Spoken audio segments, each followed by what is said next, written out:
Hey, what's up, everybody? I'm Joel Madden, and this is Artist Friendly. Hope you're having happy holidays and you're getting ready for a very special New Year's. Today is a very special episode of Artist Friendly because we're celebrating our 50th episode, and I couldn't think of a better guest to have on than one of the greatest rappers of all time and one of my favorite rappers of all time, my friend Lil Wayne. Let's go. Bad times, I don't wanna have bad. Thanks for coming, dude. Yeah, I'm stoked. I think a lot of times as artists, we go through our own process and we just make art. I don't think we think too much about our process. We usually just follow our instincts and we make shit we like. Yeah. But to have success at the level you've had success, there's got to be a process there there's a winning formula, there's a process. You know what I mean? And not that you're thinking formulas, but replicating success is very hard for people to do. Yeah. My answer, I mean, as far as the process for me, if there's a question, if the question is what's the simple answer for me is consistency. And it's not about when I say that, I don't mean being consistently successful or making us in our profession making a hit. Yeah. Making a good doing. I don't mean being successful with that. I mean being consistent with that. I mean whatever your process is, being consistent to your process. And what I mean by that, I literally do this every day. Yeah. Yeah, like every day. And so the answer to how or why you do it every day, I think the simple cliche answer is because I love it, but nah, the true answer is it lies within inside of me, and I think that's the answer to it all. The true answer is me trying to find whatever that is inside of me every day, and I've been doing this for a long, long time, and I just still find whatever I find, and I put it out there. Yeah. And I don't aim for success. I don't aim for it to be a hit. I don't aim for it to be this. I just be the best at it at that time, whatever the song was, whatever the situation is. Be the best me I can be, and hopefully it works. And because the only reason why I say hopefully is because if you ask me to do it again, that's exactly all I can do. Yeah. It's the same thing I just did, the best me I can be. And so the process, consistency, reason why, I'll never know the reason. I am the reason why. Yeah. You figure the reason out, you know? It's funny, me and Benj were talking about you. One of the words we said, coming from being a fan, right, and listening to your music, but then being around you enough times to get a sense of you, right, a real sense of you. Yeah. The one word we actually said, top of mind, both of us said it, was consistent. I appreciate it. I'm glad it because you've been in this world that we're all in this entertainment sphere. It's a big world. Yeah. You meet all kinds of people, and I give everybody space to be them who they are. So I don't really judge how someone rolls. Everyone has to roll the way they need to to feel safe in a sometimes hostile environment. Because entertainment can be weirdly hostile in some ways. Yeah. So you find that entertainers all have to set their lives up sometimes when they're dealing with all these different stressors they have to manage, and so you see all different types of approaches to that. Of course. And then you meet people who you could go, oh, the way he does it, you take notes on how you maybe want to change things that you do. Exactly. And we were talking about you today, and the word that both top of mind, consistent. I appreciate it. It's very consistent. Yeah. It makes a lot of sense. Yeah. I mean, I try to make sense of it for the listener, for the observer. I try, and I mean, when you said replicate, you said replicate what you do. That's just being consistent. I mean, being consistent, believing in it. You said, I mean, putting something down that you like. Hopefully, in my case, it's always, I'm a perfectionist, so I gotta love it. And still, once I give it back, once I put it, I'm still gonna hear something I should have said. I should have did this. Yeah. You're picking it apart after always. That's that, but stay consistent. Yeah. Yeah. So I mean. And again, doing something over and over and over, it can tire anybody. It's going to tire anybody out. You can get tired of it, you can get sick of it, or you want to do this at a certain time, or you want to go off, branch off and do it. Or if you are, thank God, if you are successful, You want to bask in that. You want to live some of that success out. You want to see what that. You want to live that out. And that's when I found out the difference in myself. Right. And it wasn't about other artists. It wasn't about people that was around me. It was about my friends. Yeah. It was about my friends. It was about noticing how they want to do things. You know, they would be begging me. You know, man, let's go here. Let's go there, man. We need to go here, man. We need to. Like, you want to go there? I don't. Right. I want to stay right. I'm like that. I'm loving the success a different way. My love for the success is more like an athlete. Oh, the first shot just went in. Shit, I want to shoot it again. I'm about to shoot it again. I don't want to go to the club. I want to make this next shot go in without looking. I want to make this next one go in like this. I ain't really trying to. And that's how I saw it. I mean, that's when I noticed it. And what I mean by that is I probably had to be at least 14 when I noticed that. And the reason why would be because my friends were the same age, and they would be like, you know, you are who you are, man. We could go to these clubs. It ain't about us being this age, man. We could go here, we can go there. Right. We have access. Yeah, because of you. Right. You know what I mean? So, I want to go straight back up to my homie basement and do another song. It reminds me of an athlete. It reminds me of like Kobe. It reminds me of great athletes, great perfectionists, people who want to, it's like self-mastery. Yeah. It's in competition with yourself. With yourself, yeah. You know? Listen, I think the reality of life is we only get to be ourselves. We were born who we are, and we only get to be the best version of ourselves we can be. Exactly. What I find a lot of times people get lost in the sauce when they're chasing other people's dreams.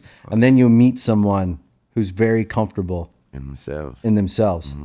And they can say no with ease. Yeah. And it doesn't feel like a slap in the face. It feels like a very thoughtful no. Yeah. That's just not me. Yeah. And also you can walk away from it and it makes yourself wonder, you know, like you said, you pick up things from people. Sometimes you see something you might not want to pick, but it also helps you in whatever decisions you make. And like you said, you can meet you can meet someone that you can meet something that you can be so up about. Yep. You know what I mean? You get stressing out about or whatever. You see somebody else may not even notice it. Or it may not, and you may not be, but it make you sit back and figure out, or ask yourself why. You know, why am I so up and about it, and or not, or why is that person not? Or just make us. Sometimes you can see why. Like sometimes you see they're very comfortable in themselves, and none of this shit that mattered to me matters to him. Yeah. You know what I mean? And so It's interesting. I like to be the him. Yeah. Yeah. Yeah. And sometimes I meet people I respect immediately because I can tell they're just being themselves and they are just doing their thing. Yeah. I think that's when I met you, because I had listened to your music for so long, immediately I knew, I was like, this guy's different. I appreciate it. You know, and I think we see those people along the Yeah. way.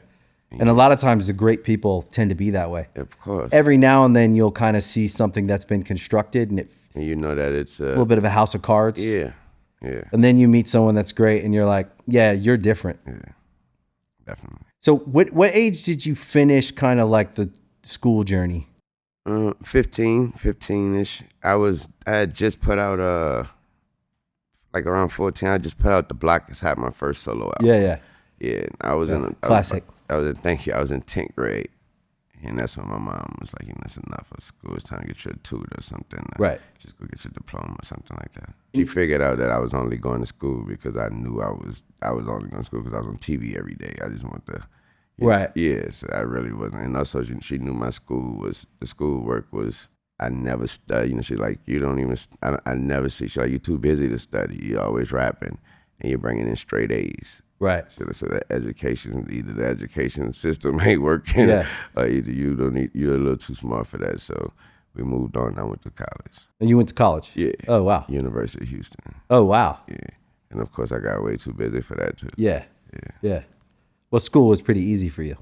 No, I wouldn't say. I mean, paying attention was pretty easy for me. Right. Yeah. Also, you know, my mom, she's not strict. But she mean when she say what she mean.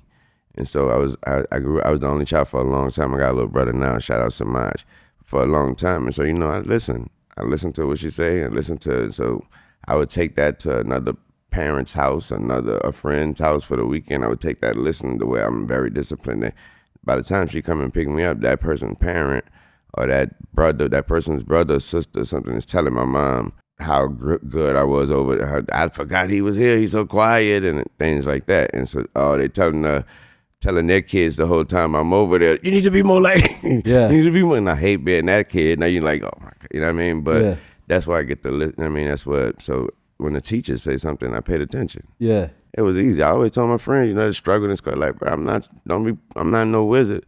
Like it was on these exams. She actually taught us that. She actually said it.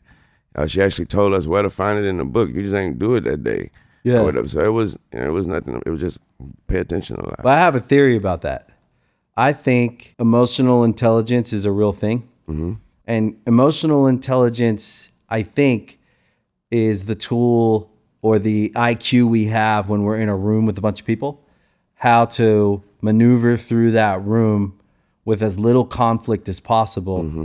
It's almost a survival skill. Okay. Right? So I think good parents, when they raise their kids well, they teach their kids how to maneuver through a room with as little problem as possible. Of course. Then you can go out into the world and you can maneuver through the world with as little damage as possible. Yeah. What I feel like in the music business, if that's life, if that's a metaphor for life, because it can be sometimes, if I can move through the business with as little problems as possible, I can get to my goals faster, especially in the early days when I didn't know anyone, didn't have anything, and didn't have a resume to back me up. And I noticed that with my own kids with school, I always tell them, like, look, I don't care about school. I care about you having the experience you're going to have. I care about you getting something out of it because you got to be there until you don't anymore. And I think that when you come to the conclusion that you're going to go off and have a career in music and in art, then you don't really need to go to school because there's nothing there that's going to further your music or art career. Yeah. And I knew at 15. And so we left home at 17 and we were off. So school didn't really matter. I never really had an idea of how I would go to college. I always kind of wanted to go to college because I always felt I respect educated people. Something about that has equated to smart for me. Yeah. Even though I think we both know lots of smart people who never went to college because there's different kinds of smart. Yeah. But I think emotional intelligence is one part your mom probably imparted a lot to you, and then you also, I think, have to be born. Of course, it smart. Has to be in there, and then environment as well will cause you, I think, to become aware and have gut instincts and be able to maneuver and sense things. That made a lot of sense. That was huge for me in my emotional intelligence, my environment. Yeah. And having my mom telling me every day, you're not going to be this. Right. So you must bring in great grades. We had to sit down and talk if I brought a C in there. Right. You know what I mean? Like if a C came through there, what this about? Or what you don't know this subject, or what's this C about? I need to see the C be a B next time. Yeah. You know what I mean? And next time it need to be an A. And it was only, and I always knew it was not because you better be a doctor, or you better be a lawyer, or you better be smart. And it was only because you better not end up being what we see around here. Right. And so that was another driving force to pay attention. Yeah. You know what I mean? Because I can't bring a C back home. So, and also while I'm paying attention, I'm actually paying attention. And so what that means is it actually does help me. It did help me in my career. Yeah, regardless of the reason at the beginning. Yeah. You start to understand, what I always say is what we think is our weakness is actually our strength. Yeah. So you grew up in a tough place, right? You get to see a lot of raw reality. Everything. Yeah. Everything. Yeah. And where you could say that affected me in this way, that way, lots of people could argue that was a negative circumstance, which it was in a lot of ways, statistically. In its ways, yes. Yeah. But you could also say that it tuned you up. Yeah, definitely. And gave you capabilities that you wouldn't have otherwise needed. Yeah. That served you to this day. Very well. Yeah. I think that there's something about a strong woman.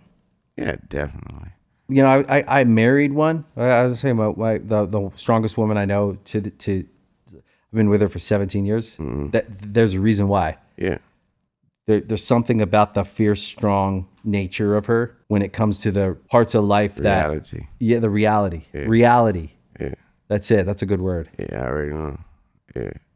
And mothers can be that. I think all mothers have that fierceness to them. Yeah, the MVP, the most valuable. Yeah. Yeah, I was watching someone I was watching one of my shows that I watch a lot today, and there's two guys on there that debate, and What's that show? It's called Colin, The Herd. Shout out The my Herd. man Colin. Yeah. I know that show. That's Shout a out great J show. Mac. It was him and J Mac talking, and they was talking about MVP, and Colin was trying to tell him like he was like, you got to understand what valuable mean. Yeah. He's like, it's not about the most great, the most guy with the best statistics, he's like, because that's if it's about the best statistics, then that's how you end up with such and such getting it, because they did. He's like, but the team sucked and all that. Yeah. And then J Mac might be like, well, nah, but the team the best, and he's the best player.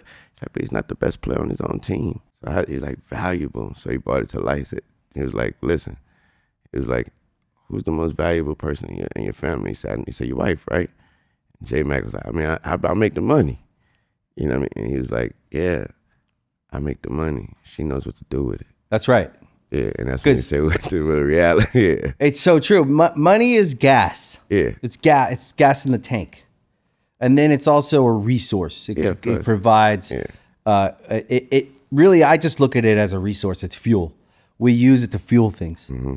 And if we use it well, it will fuel it further. Right, yeah. If we burn it, you can also burn fuel. Yeah, you can burn that money. Yeah, so not to say that you don't like to light a little bit of money on fire every now and then, right? We could argue from your perspective, I could do something with my money that to you looks like I'm lighting it on fire. But for me, there's value, whatever that value is. Definitely. There's lots of ways to Definitely. That's why I always say with artists, I kind of say with money, when it comes to money, it's looking at it the right way. It is good to spend money. You have to. There's an abundance we need to have. But it's spending money that you actually want to spend versus if you feel you're keeping up with someone, you're always going to be burning the money. Yeah, of course. And you'll never keep up. Yeah. Because there's always going to be a richer guy. Yeah, definitely. There's going to be fools. Yeah. Think about this, over the last 3 decades, right? You've been here almost 3 decades of this, right? Almost. But the better part of 3 decades. How many people have you seen come in, light it all on fire, and you can't even remember their name right now, but you'd have to go back and really try to remember who they were, what their song was, or what their thing was, or what their big thing they were selling was, and the lifestyle they were living. Mm-hmm. You likely could name dozens or hundreds. Yeah, sometimes you see them. You see them. Yeah. And you kind of see them and you go, ooh, man, that... They can't end up, if you're still doing what you're supposed to do the right way, they see you and they go, ooh, you still here. Yeah. Yeah. Sustainability is a thing. If I can't have my cake and eat it too, right? But I can find the middle of that. Yeah, you can. You can have some cake and eat some cake. Yeah, it's definitely. Right? And you can do both for a long time. All positive. Yeah, exactly. Yeah. Sustain both. Yeah. Because I think we have to be aspirational for kids who grow up with nothing. So I came from nothing. So I always think it's important for us to find things we like, obtain those things, and enjoy those things. Yeah. And strike the balance of that feels, to me, I feel like it's responsible. It's life, actually. It's life. Yeah. Right? Like it's the balance. Yeah. This idea that we can just have whatever we want, whenever we want it, however we want it, is kind of just a false fantasy. Of course. I mean, and it's one that we don't live, actually. It's actually being lived out, and the people are not around us, but the people who actually, some that don't know us and never met us, that's just what they think we could do. Yeah. Yeah, they think we can do what we want, when we want, and how we want. You know what I mean? Trust me, they always think, you know what I mean? Somebody always see me, be like a statement may get thrown around or coming around me like, that had never happened to, like, nah, actually it happened to me way before what happened to you. Yeah. Yeah, and so you have to also, unfortunately, you may live a life experience of you that teaches you that. Yeah. You know what I mean? Or you can view from the side and see it happen to someone else, and you see what you shouldn't do or should do, things like that. And so definitely you have to, hopefully you have that balance. And like you say, you can be aspirational in many ways. So you can be that way to a peer, you know what I mean? Someone on, like I said, someone on the sideline just looking and trying to figure out, okay, why is this person that way? Maybe they saying to themselves, that's why this person is so successful. That's why this person is still here. And hopefully you can be aspirational in that way as well. Yeah, there is a thoughtfulness to it, and it's just smart. Yeah. To me. Yeah, if you don't, because if you don't know the downside to it, it'll teach you the downside quick. Yeah. You can learn from others, or life will teach you. Very fast. And life will always teach you. Yeah. I always kind of feel like life is the perfect parent. It's harsh sometimes, but it's kind too. Yeah. And I think what I always try to pull out of these conversations is, I always think about the person listening. And I do this because I used to do this, and I still do this when I wrote songs. I always thought about, if I was this person, I was no money, didn't feel like there was opportunity, I had a low self-esteem. I felt I was different, but I didn't have any confirmation of it. Right. The world at that point had kind of just, up until about 19 was when things started to kind of move. Mm-hmm. That's when I started to get self-esteem. I was like, oh, I thought I could do this. I can do this. And so it's hard to move forward in life if you don't feel you could be successful. Right? Yeah. And so the message to most people is, you can't be successful. That's generally, I think, except for I think artists, we tell people you could be successful. Yeah. But life in general, society in general, they box people into labels and boxes, and they go, you're from here. It's very hard to be successful. Or success is magic. It's just all magic. Yeah, I mean, for us, when we came up, definitely. Yeah. But today, a little different message right now when it comes to successful than if you ask me. Yeah. And I think today it's a bit more, a little less magical. Right, it's obtainable. Yeah, it's obtainable, and it's a lot less magical because you can eat a cigarette and a certain way you did it, you know what I mean? Yeah. A certain way you did it, might have you eating cigarettes on Jimmy Fallon show. That's right. In a month, you know what I mean? So you can, you know what I mean by that, you know what I mean? So and I don't shun that. I don't, you know what I mean? It's just, I make sure I pay attention. Yeah. I observe it, you know what I mean? And get whatever I can get out of it. Yeah, be aware of it. Yeah. And so when that's the only, when people ask me about, I get asked a lot, like, what's the difference between, because you've been here using all these, all them different levels of music, when music was this one, what's the difference? And like, the difference now is that you who actually asking me this, tomorrow I'm gonna find out that you just put out, you already put out a mixtape, and you this, that, you got that, and it might pop off. Yeah. That's the difference. To whereas when I was doing this, you knew the person you was sitting across from. You don't do this, and you can't do this, and you won't try to do this, and you won't ever. It's like, I don't even know nobody now that don't rap. Right.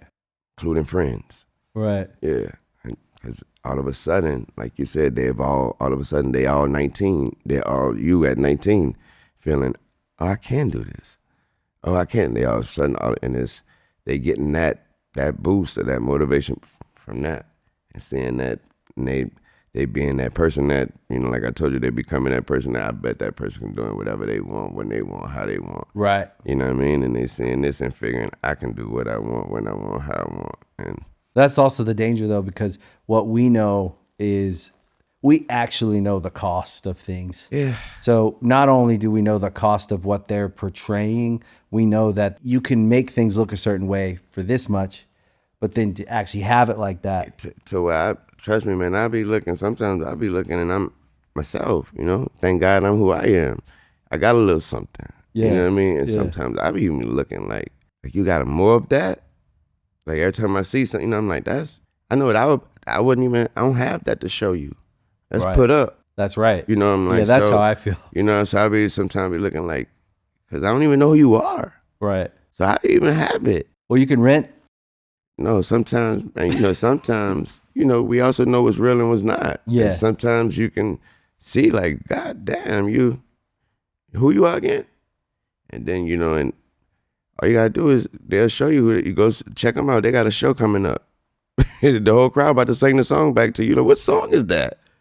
Yeah. So that's what I mean by I think like you said, obtainable, and it's a little less magical. Obtainable. I think sustainable is a real word. That's the part. So to be a spectacle is one thing. So I understand the spectacle of the modern careers. There are these artists that you could say at the very early stage of their success, they're just a spectacle. They've created a spectacle and it's gotten everyone's attention. Mm-hmm. That is the one you have to kind of go, well, we'll see. Yeah. We'll see if there's talent under there. Yeah. And some of them do have talent. Yeah. And some of them don't. And the spectacle's gone and you don't even remember. And then it just kind of gets sad and weird because you're kind of watching them try to keep having a spectacle. And it's like really unsustainable to be a spectacle. Yes. You can only do the trick a few times before everyone's like, all right, now show me a new trick. Yeah, exactly. And I need to see more blood this time and more mess until you're dead. Yes. And the nature of entertainment is like gladiators. Mm-hmm. All right. So they love to see the gladiators fight and they love to watch them die sometimes. Mm-hmm. And that's another part of our careers they don't talk about is the lifespan of artists. People love to mourn. Of course. That's why for the most part, I struggle to publicly mourn because it's so sacred to me that a real person has passed. Yeah. But to everyone, it's entertainment. Mm-hmm. So everyone, and I get it. People it's not that they're being negative, although some people can be, in social media land, there's certainly people who joke and it's harsh out there with how people talk about real people in their lives. Definitely. And but they're not real to them. That's not real. It's Mickey Mouse at Disneyland. It's I want to punch the guy in the suit to see if there's a real person in there. Yeah. But I think that an artist makes art. Yeah. I was really excited to talk to you because as a fan of your art, and then the way that my brain works is I analyze everything. I always want to know, like, how does that work? How does that guy, how did he become who he became? A lot of times the answer is it's special. That's the magical part. That's the spiritual part. That's the part where like you were made different and that's just how it is. Yeah. But we can try to see like what part of the environment, what part of the person, your mom or the guardians, angels around you that you met that maybe even just for a short time inspired you. What part made you find your way to, like when I think of Basquiat, because I've never seen a Basquiat painting I don't like. I've never heard a Lil Wayne verse that I don't like. I appreciate that. It's just that's when you're a fan of art, you just like their version of the art, how they use the paint. Exactly. And then I think about this, 50 years of hip hop, which is ironic. It's interesting or serendipitous. This is my 50th episode of this show. And I was thinking about 50 years of hip hop. And then I was thinking about you, and you've been here for more than half of hip hop. I don't know if you've thought about that, but I have. I thought about it till I even questioned the 50. I was like, they sure it's just 50. Can't just be 50. That's what I thought at first. I was like, just 50? I was like, when they what are we counting as hip-hop? That's what I said. I was like, where they started counting at? But I guess. So 50 years of hip hop, and you've been in hip hop for more than half of the time it's existed. Mm-hmm. We all know that you're on every, let's say every top 10, right? So. In every category. Yeah. When you start, and maybe like an athlete, you think I want to be the greatest, right?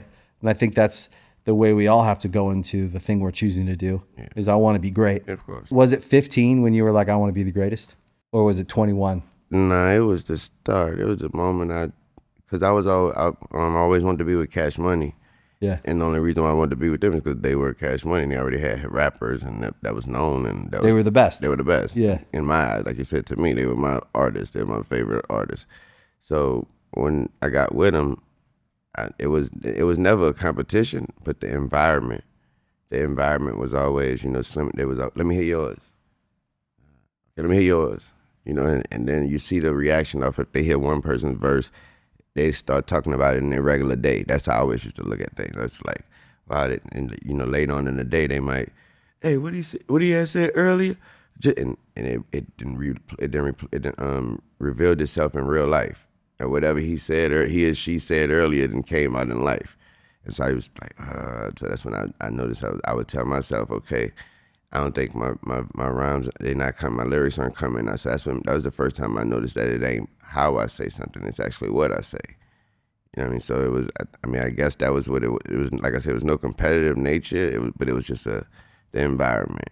And so that made me always, obviously when you're competing, you want to win. Yeah. And you want to, like I said, you probably could ask everybody else who was there, it probably was not a competitive nature. This was just me there. I was the youngest. And so to me, it was always, I need to be and that translated to on the songs, and that translated to life, that translated to everything. Like I need to be the best, if not the best. I need to be one of the best, and not just good, not very good. I need to be great, and I'm aiming to be the greatest. You always stood out. That's another, yeah. You want to stand out. Yeah. You want to stand out, and that was another thing too. That's so cliche from a lot of people. Yeah, you want to be the greatest. I want to be the greatest, and then you know how they throw it around now. Everybody's a GOAT. Now, right. So it kind of makes it a little more difficult to actually be great because you got a lot of GOATs that's not great, and they know. So if you're not great, they know what near being the greatest. Right. So that lets you know what you're dealing with the crowd. That lets you know that okay, the crowd said this guy, this person, they're great, they're GOAT. So that makes it difficult. I love a challenge, and there's my challenge. So I know my crowd now. So if my crowd they're not lowering their standards, that's just their standards. You know what I mean? So if that's my crowd, I want to step over all that, and I want to still be viewed as, yeah, you're the GOAT, you're the GOAT, you're the GOAT. What about Wayne? I ain't even in that category. He's the GOATist of the GOAT. I want to stay there. Yeah. Yeah. Yeah, I mean, GOAT is a nice compliment that people throw around now. Yeah. But there's a difference. Yeah, of course. And I want to make sure that I stay. You always stay that there. Difference. Yeah. Yeah. Who was your favorite? Jay and Missy. Yeah. Yeah. When I was much younger, it was Missy. And then even when she started doing her own stuff, like, not when she started really putting out albums and stuff like that and going crazy on them and opening up more, I used a lot, just her ability to not care. It wasn't that she wasn't caring, it was her art. Yeah, she was artistic. I loved what she did with her paint. Yeah. You know what I mean? So, and then Jay was, to me, was the, it was almost like Basquiat and Andy Warhol. You know what I mean? Jay to me, you already know everything he do gonna be good, everything he do gonna be great. So you take from it. Yeah, and he never seemed to concern himself too much with what other people thought. Oh no. He always moved. You got to worry about yourself. Yeah, he moved with a lot of. It's smooth. It's confident. It's like he knows that everyone's always going to have an opinion because the mass group of people that are consuming want to argue about what their favorite is because there's something that makes you. It's like football teams. It's like I wear this jersey and you wear that jersey and we can argue about our team. And people take a lot of ownership over artists and their art. When they're a fan, he seemed to just move with it in a way that I thought was presidential. Yeah, and you did the same thing. Yeah, and that comes from being around Baby and Slim. Right. Yeah, just watching the way they move and moving how they move. Also, when you said about Jay, that's something you were saying how when we put him and people like him and myself, you also have to think about that's what the difference is. Because when we put something out, or when he first came out, all of a sudden, like you said, the talk is always going to be who's the best, who's the greatest. Is Wayne is the greatest? It's interesting, right? Yeah, they got so many people put stuff out that's not what you say after hearing it. That's not your first thought. It's not even nowhere in your head. Right. Now it's nowhere in your head. I love your song. I love it. Play it again. I love it. Great. I love it. Nah, but who's better than him? Is it him? Nah, it's just that's that difference. Those difference guys. Yeah, I love being one of them. You are one of them. It's interesting too. I think also there's something about being able to exist in every moment of the culture through time. So when you think about the 90s and you think about Biggie, Pac, there's a handful of people that you kind of think that stand out at the time as pop culture relevant, and every part of the conversation they touch.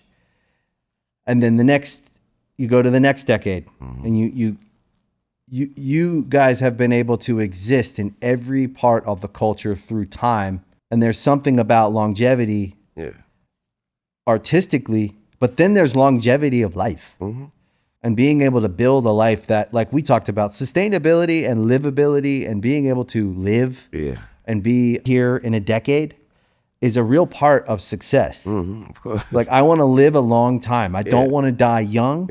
I want to live a long time. I have my own legacy in music that I love. It's different. And I like where I exist. I have a different calling, right? You're kind of cursed with a size and scale of legacy that I think it's not that you were given a gift, but you were blessed. Right. So you earned it and you actually have to do the real work. You don't get to, zonk out and wake up 20 years later and have this. And you have to suffer the things you have to suffer and you get to be on all parts of the ride. But when you find yourself in this kind of precarious position where you're a legacy, one of the greatest, right? You have to respect it and show up for it and not reject it. Of course. So it's a different size job. You have to embrace it. Yeah. So it comes with a different stress. Yeah. So as great as it is, there's a whole side equal to the greatness is the stress of managing it, right? Exactly. Yeah. And then how do I live in that success and and look after it, right? You're almost like the steward or the caretaker of this blessing, right? And then I also have to be a dad and be a person in the world with my own like feelings and life and experience and all that. And I got to manage all that. And then I got to go out into the world and act like everything's cool because that's what everybody wants. Yeah, because that's not you. All the other stuff don't matter. Doesn't matter. And it does matter to you. Of course. Because I would venture to say that's the only way I got back in front. I'm able to stand back in front of you. Yeah. Yeah. By taking care of stuff that don't matter to you. Right. Yeah. Because, when you think about it too, like you have kids, I got kids, and I always think about my kid and I go, okay, my experience is my job and I'm making money and I'm doing all the things I'm doing. And I'm really grateful. My wife is a great mom and she's taking care of them. And, that is a blessing. But then I also have to think about how they relate to me as their dad, not as the guy that, they just saw these guys come up and say they love my band or this or that, or, you want them, but you also want them to have a relationship with that so they understand it. And finding the balance of helping your kids make sense of all of this shit. To me, it's been the thing I've been the most perplexed by is just, I want to make sure that they're not overwhelmed with the size of all this shit because they're around their granddad is a legend, their aunt is a legend, their mom, me, we're all, and I still want them to have their real life experience where they get to be them and they have a shot to be great in their own way, whatever that is. Of course. And that's been the most perplexing thing as a dad is just going like, I want to make sure, I think just by us asking the question, we'll be better dads for it. Yeah, definitely. I don't know if we'll ever have the answer. Yeah, but I mean, you live to find it, and that's, as long as you keep trying to find the answer, then you're on the right path. Yeah, that's great advice. Yeah. For me, it was what you said. They don't have the, not thank God, because I would definitely love if they did. Yeah. They don't have the famous aunt and the famous granddad. So that's where sometimes I feel where they get their real life from. Where they get, when they get to leave from mom's nice place and from dad's nice place, and they gotta go by grandma, and they gotta go by, and then they get to see like, okay, this what we don't. You get to, and I lived that out by when I was a kid with my mom. Just by the way, my mom would bust her ass on her own. Yep. She refused to not give me the nice or whatever the hell it was I wanted, and it's just me going by a friend. Right. A cousin or something, just seeing that now it ain't like that for everybody. Right. You know what I mean? So that right there, that was my, like you said, that was me coming, getting my reality. And also, now I got to take that in and figure out what I do with that. Right.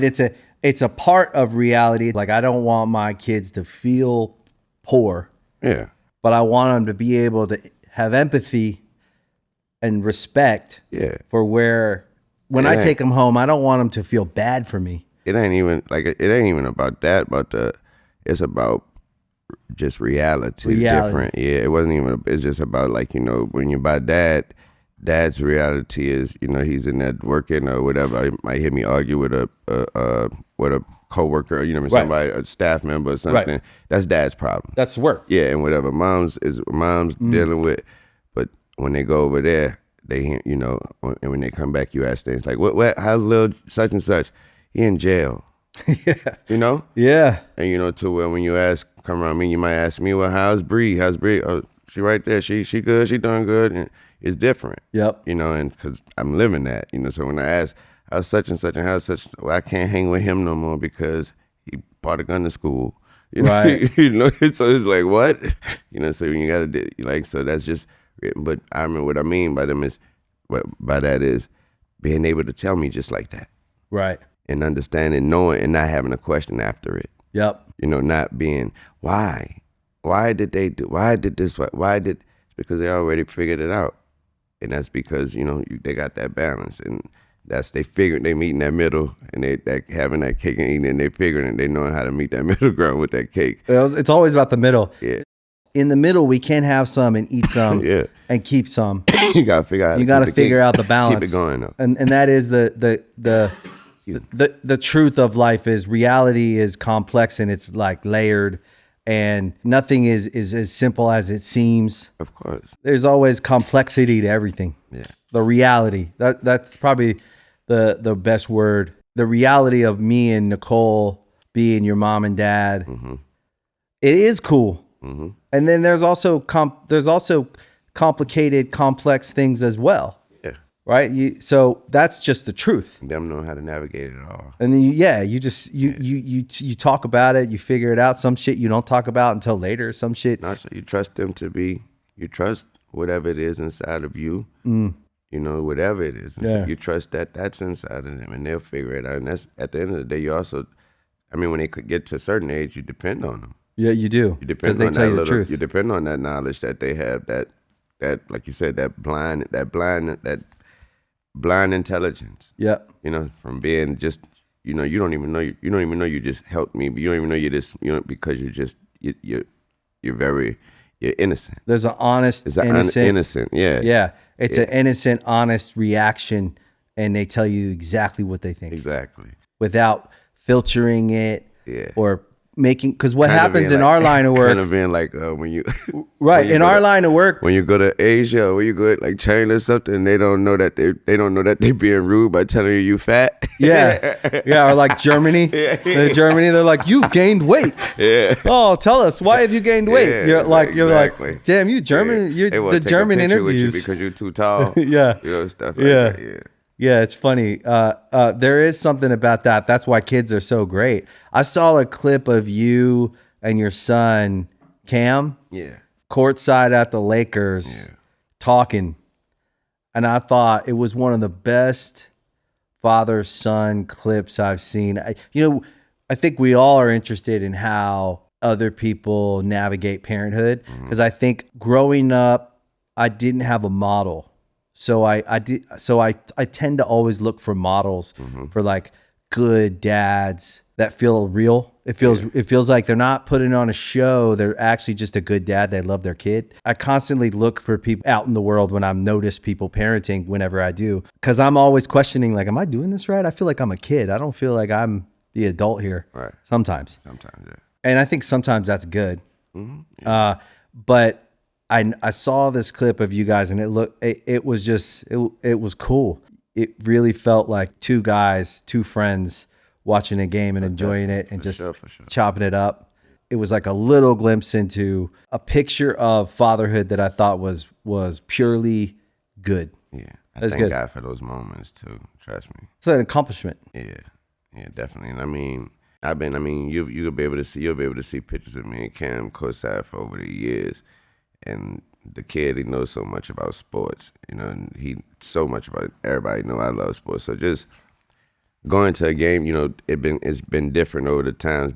Going to a game with him is, we damn near don't even watch it because we know so much. We love Analysts. we love the sport so much. Yeah. And, man, when you say friend, that's why when you say friend, sometimes, you know, you could see a friend and y'all can just talk forever. To where you got to remind yourself on the time sometimes. Yeah. Me and my bro Skip Bayless, we like that. We started. It ain't got to be a subject on sports. It'd be a life subject. Both of us love to talk and love to pick each other's brains, so that can last 30 minutes, and it was supposed to be 2 seconds.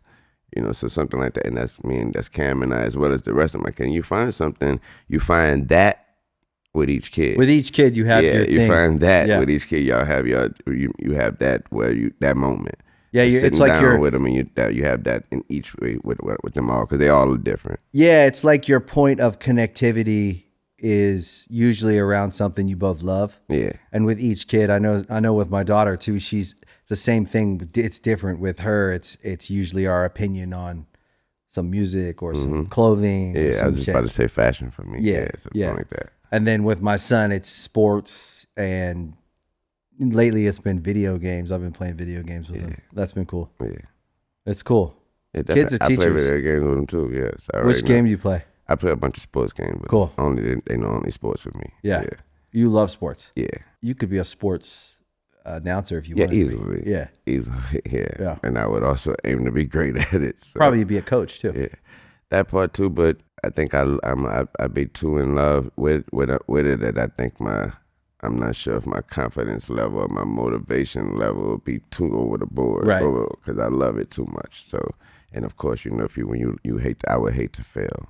I would hate to fail. I would hate to lose. Right. And so. Yeah, music is a different sport. We can win a lot of different ways. Yeah. And sports is only a couple ways to win.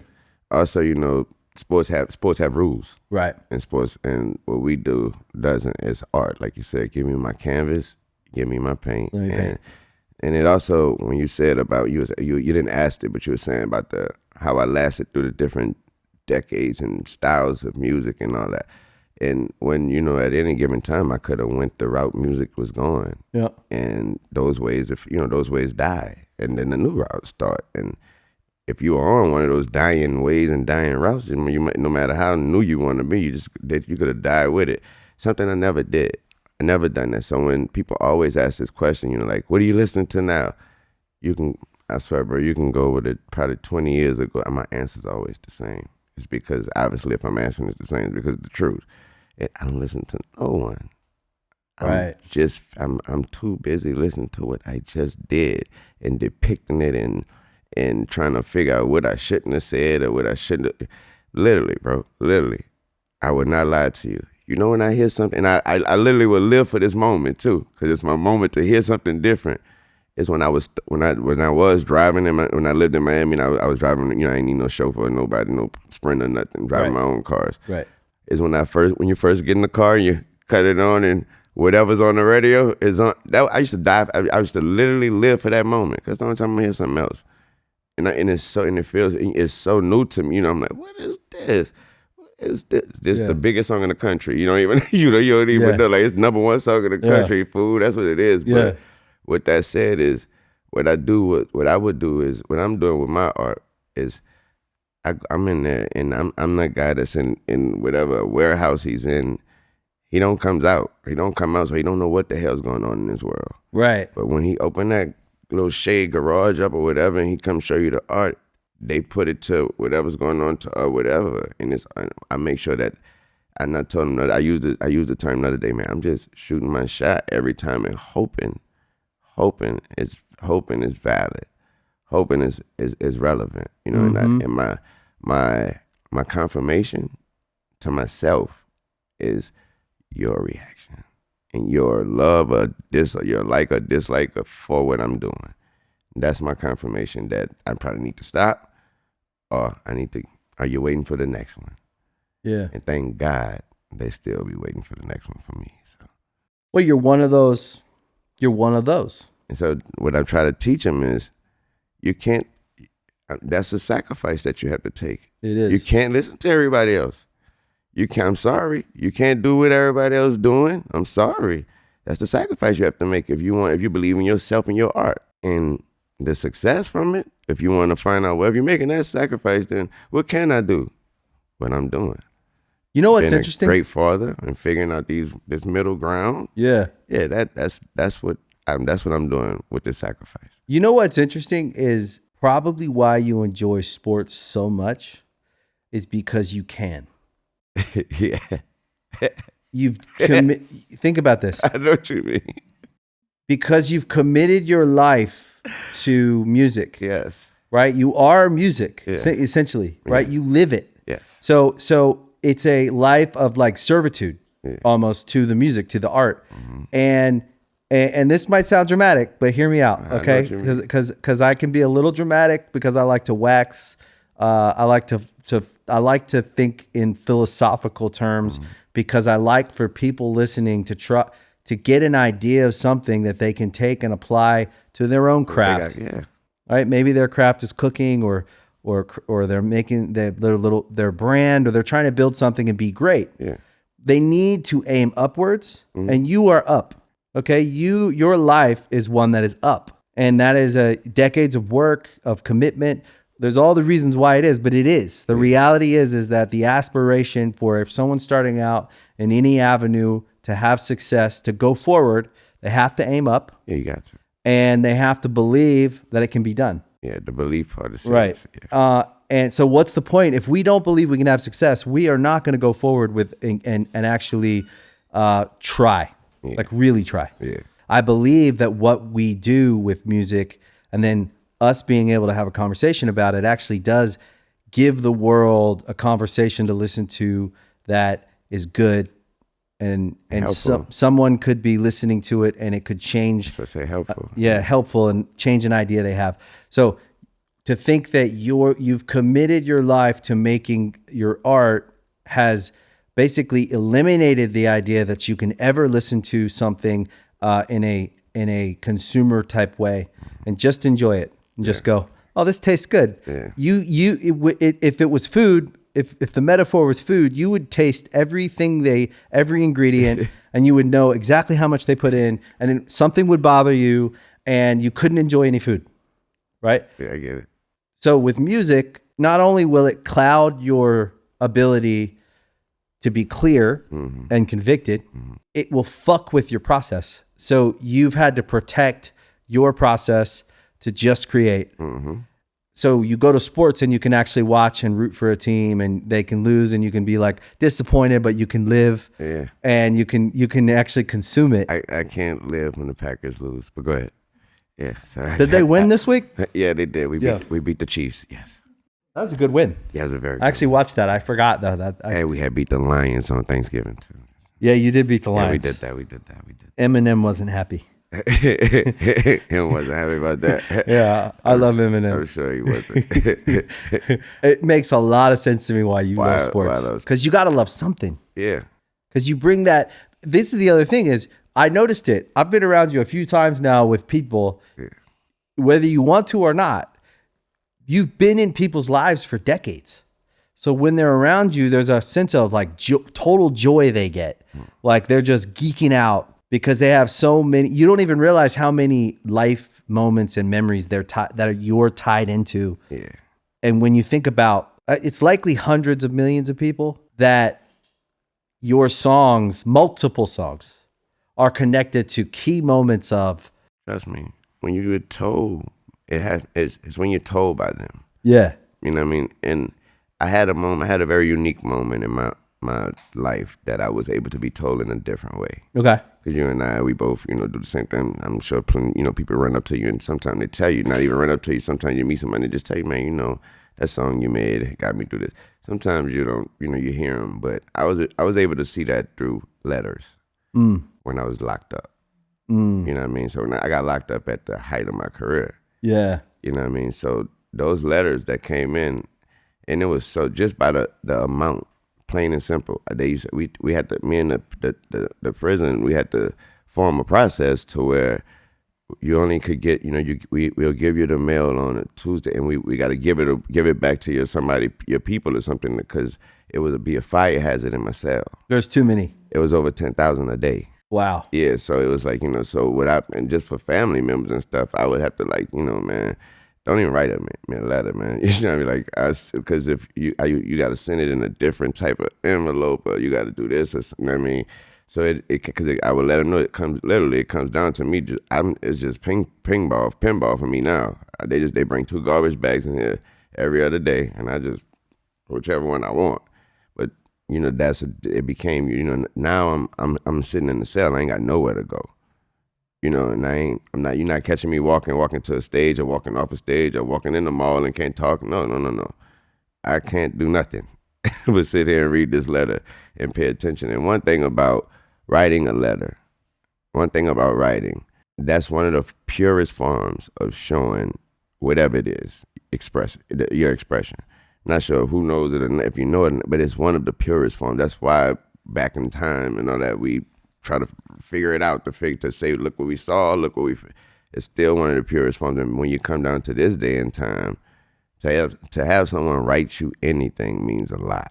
Yeah, handwritten letters means a lot. It's an art form. So that's why I would sit there and literally read it and pay attention. And so when you read that at a certain at the height of your career and in that place, you meet people, and like you say, you meet people that, first of all, I didn't think you listened to my music. I didn't even think you knew who I was, and they tell you, no. When you made How to Love, I was going through this, and I used to be worried about, I was a model, and I was starving myself, and this, and you made How to Love, and now I'm a model, but now I'm a plus size model, and I feel better than ever now, and I'm making 10,000 more money than I've ever made when I was this, and I wanted to kill myself when I was back then, and this and that, and you're like, in what country you from? you like in global. You're like, and they played that there, and so when even something simple as, and then I think that's another part of me that's also amazing that I love, is my surprise and my reaction to someone's love for me. Right. I still get the feeling of, you what? Yeah. Like, what, you know me? And I don't know why that's never faded. I hope it never does. So what I mean by that is, I was reading the intro the other day for that game you was asking me about, that Chiefs game though. Yeah. I had to read the intro. I read the intro for it. So before the game played, it was my audio. Yeah. So as I'm reading the script that they sent, it's an NBC thing, whoever the game was on. At the end of it, they put, maybe the Packer figured out how to love again. And I was like, they know that. To where I literally still thought, I was like, that's a real coincidence that because the quarterback name is Love. You know what I mean? Mm-hmm. So I was like, but nah, they did that was on purpose. So that's still, little things like that is still surprising to me. Yeah, it's just showing you that you touch people in different places, in different times, in different ways. You got coaches. I got a coach, the coach of the 49ers, Kyle Shanahan. He named his child after me. One of his sons' names is Carter. Yeah, and when I talked, you ask like Kyle, like, why, how? Like, how, what the hell? I meant it. And when he sat down and told me, like, wow. I believe that you create your legacy in life, your name, your body of work, your catalog of work, your book of poetry. Yeah. If we put all the Lil Wayne verses into a book, and then we had scholars, right? Think about this, because this is the thing that, especially with hip hop. Yeah. So when I look at hip hop, because I've always been a fan, I see poets using the metaphors of the things they see to make sense of the world of life and to philosophize how it all works, right? That's what, to me, that's what hip hop is. I think there's a whole section of music that hasn't been looked at yet. And I think it will be, though. I think we'll be able to look at culture in all these different points and dissect these poems. And so back to you, if we look at your work and we just put it into a book, it's letters and poetry. As a body of work, it's iconic. And so when you think about a guy would name his kid after your last name, all of those are just ideas that represent something culturally that are iconic. Yeah. And when we name our children, we give them names we want them to live up to. Yeah. And so we think of things that symbolize something. Sometimes it's beauty, sometimes it's power, sometimes they all have different representations, right? I named my son Sparrow. I've always loved birds. I think the person that probably hears that they did something, that probably get told, I named my son after you, I named my child after you, child, period, it's probably Michael Jordan. And I think you're doing that, and like you said, you got your reasons. And I think his most likely the reason would be for greatness. Greatness and something to live up to. Something to live up to. Greatness. And I think that the reason that it still moves you is because you're honest. Yeah. The other thing that I would say, me and Benj, we were talking about you, and I was telling him, I'm getting ready to go and talk to Wayne. I was like, is there anything you want to know about? And he was like, man, he's so consistent. I just want to know about that. And then the other thing is honesty. Is meeting an honest person is interesting because for the most part, it's very easy to fall into kind of a dishonest representation of yourself in the world because it's doing what we do, and going into different rooms all the time. And you can easily fall into a kind of, this is the persona, but there's, again, I think a through line of all the iconic people I've met, and I've been lucky enough to meet so many different kinds of iconic people in different categories of sports or art or music, film, TV, all that. There is an honesty when I meet someone it's like they're in the center of their being. Mm-hmm. They know who they are. Yeah. Didn't even think about the time you had to spend in jail. How do you come out of that, right? How do you survive that emotionally, mentally, to be able to move through all that and stay honest and not bitter? I think that part comes probably from my grandmother. Right. You know, my grandmother raised me till I was about 11. So I lived with her. And so, that's just an elder person. Strong women. Yeah, and also that didn't saw everything. And so, the world could end right across the street from her. If it ain't touched this side of the street, we okay. Yeah. You know what I mean? So I leave out, I'm getting that every day and every night, and I'm leaving out the house with that. And that's when I was one of those kids where, the people around you going to tell you something like, yeah, he'll ahead his time. Things like, I'm that kid, that was, he too smart, or he ahead his time and stuff like that. And, right. And that's just my grandmother. You know what I mean? Because when you're in there with your grandmother and nobody else, it was just me and her. You gotta be a little adult yourself. Yeah. You know what I mean? And so that's what I think that's what being the honesty and all that part coming in. And also, I always told somebody, I always tell everybody, I'm gonna say also, man, if you work hard enough and if you live, there's no right or wrong way to live. Because when you get into whatever you're doing, there's a right way to do whatever you're doing. Right. Even the wrong things. Yep. You know what I mean? Yeah. So, but if you work hard enough and you live hard enough, because life is hard, period. Attack it, embrace it, and love the results. If you do that, then I always tell everybody, man, my truth is beautiful. I can't hide it.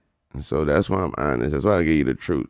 Even what's not beautiful to you, I gotta be me, and like you said, because I don't have a persona, I don't have a character, right? Because they die once the book closes or once the movie goes off, right? You know what I mean? Yeah. So I used to always wonder why they had artists. I used to always wonder why when I would go in the studio and I see an artist going in and they talking to you like this. And as soon as they go in there and start doing their verse or whatever, they got to put on his ears old. They got to put on the voice. I'm like, man, it's a character. Yeah, it's a kind of like what's gonna happen when nobody don't want to hear that voice no more. I used to always think that, even about my own with colleagues back in the days. I had to sit there and say to myself sometimes, like, wow, I don't want to do that. Like, I'm just going this song and just do exactly what but also that was helpful because I was around people that was living a certain way and I wasn't. And so that's why I told you I had to figure out how can I make my verses, how can I make the people that's asking me, let me hear this, let me hear that, let me hear yours. How can I make them talk about my verse after they hear it? And that's what made me aim for upwards, like you said. Yeah. Because I looked at those guys because they hearing y'all verse and they're gonna talk about it months after. So I wanted that bad. Yeah. You know what I mean? But I want them to talk about mine forever. And you have to earn it when you are. I think the best strategy is to be yourself because it is the most sustainable That's why I told you I lock myself in that warehouse and give you me. And if on the moment me don't work, I know that's my confirmation. Yeah. Yeah.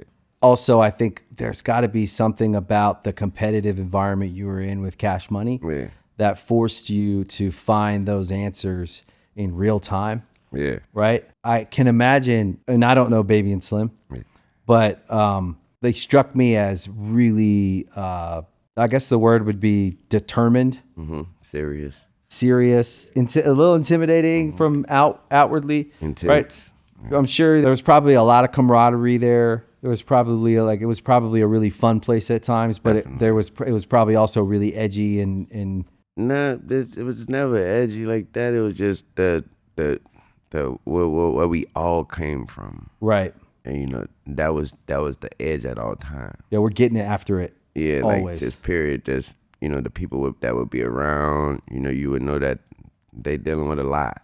Right. And they doing things that you would never fathom, that I would never, so that'll even make you go hard on, like I said, that's why that's where my mom would kick in. Right. And that's where that you gonna go to school and be this because you're not gonna be that.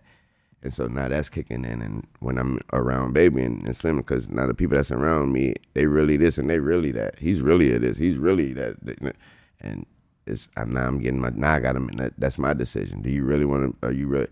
Nah, I'm gonna be me. There's an intensity to that. Yeah. That you respect. Yeah, and that's why I said the edge was just there because that was the edge. Period. Right. It was already around, and so it was about navigating that room and navigating yourself through there without without any conflict.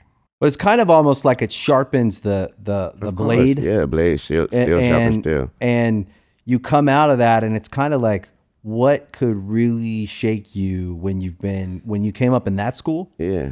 And then you come out and everything just kind of seems like Disneyland because you come from a place that's the intensity's high. It's a bit different. The work ethic is high. Yes. The determination is a kind of like a no fail, no lose. Yeah. We're going to get this right, and we're going to do it until we get it right. Until we get it right. Right. And then the competitiveness is everyone there wants to make it because everyone needs the opportunity. There's a need. There's a need for it. There's a real need. Yeah, that was another part of it. It was the necessity to make it. Right. It was a necessity. Yeah. I think that was our edge when we started, was the necessity. Mm-hmm. We had no other, there was no uncle with money. Yeah. There was no backup plan. Necessity. Yeah. Things that I think other people took as challenges as kind of like light work. Mm-hmm. Because we knew we weren't going to quit, and I'd work 24 hours if I had to work 24 hours. Yeah, it was everything else didn't matter. Yeah, exactly. There was a need to get there. It gave, like I said, I had success around me. Meaning, right. You know, people that was before me that was coming. You get to see that you want that. I want that. You know, I want that and more. Right. But that was also very helpful for me. You know what I mean? And thanking God for their success as well. Was Welcome to Collie Grove. You and 2 Chainz are friends? Yeah, real brothers. Yeah. Yeah. I like him. Yeah. He seems cool. I don't know him. Yeah. But I like him. Yeah. He seems cool. So was that just like... We have, we have, you know, we got Collie Grove 1 already. So that was just me and him just getting together. Doing it. Putting songs together, yeah. Yeah, we record together a lot, so. Is he one of your best friends? Yeah, that's my home. That's like I said, like my bro. Yeah. Yeah. And Ted was rapping before I knew he was rapping. And so once we got together, I did one of his first big songs, Duffel Bag Boy. Yeah. Once we put that out, he was gone from there. Yeah. Yeah, so you respect that about him because I ain't do shit else. You know what I mean? He did everything else is all him. Yeah, he seems like a hard worker. Yeah, definitely. What? Yeah. Yeah. Yeah. He also get it from being around. He was around in those times with Cash Money right there. Right. Yeah. It's weird how you can kind of almost spot those guys, even if you don't know them personally. Mm-hmm. You can always spot the people that have that drive and that work ethic.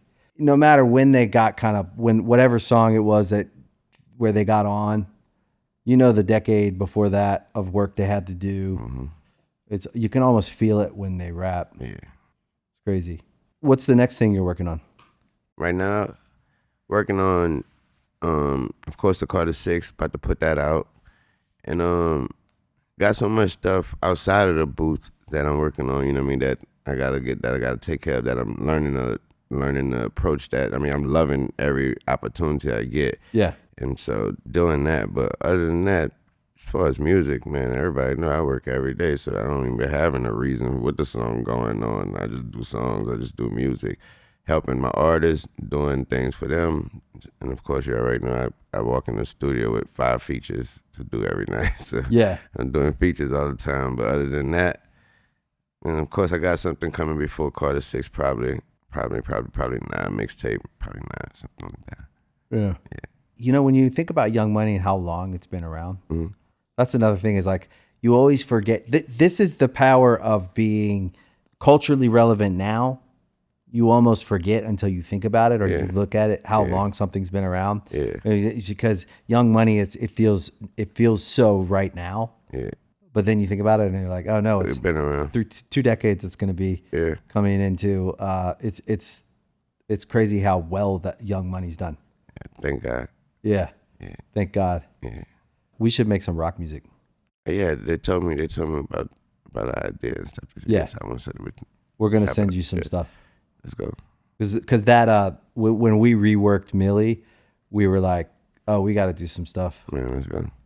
Yeah, that's gonna be good. Yeah. It's great, man. Thanks for coming on. Man, thanks for having me, man. 50 episodes. Are you doing anything for New Year's? Most likely. Are you gonna I don't know what I'm doing, but most likely I'm gonna be have out to somewhere? yay or nay something. Yeah. Happy New Year. Man, likewise, man. Hope you have a good 2024. Happy New Year's to whoever's listening. Hope you had a great year this year and hope this next year be the best year for you. Amen. Thanks for coming on, dude. And thanks for having me. Best. Love. Times I don't wanna bet. Thank you for listening to our 50th episode of Artist Friendly, and thank you for listening all year long. We really appreciate you guys. If you want to support Artist Friendly, you can like, subscribe, and follow us anywhere you listen to podcasts. And as a special thank you for listening this year, we're offering you a free month of Veeps All Access. Veeps is where you can watch your favorite episodes of the show and check out all the live music and entertainment streams. Just click the link in the description to claim your free month of Veeps All Access, and have a happy new year. Bad times I don't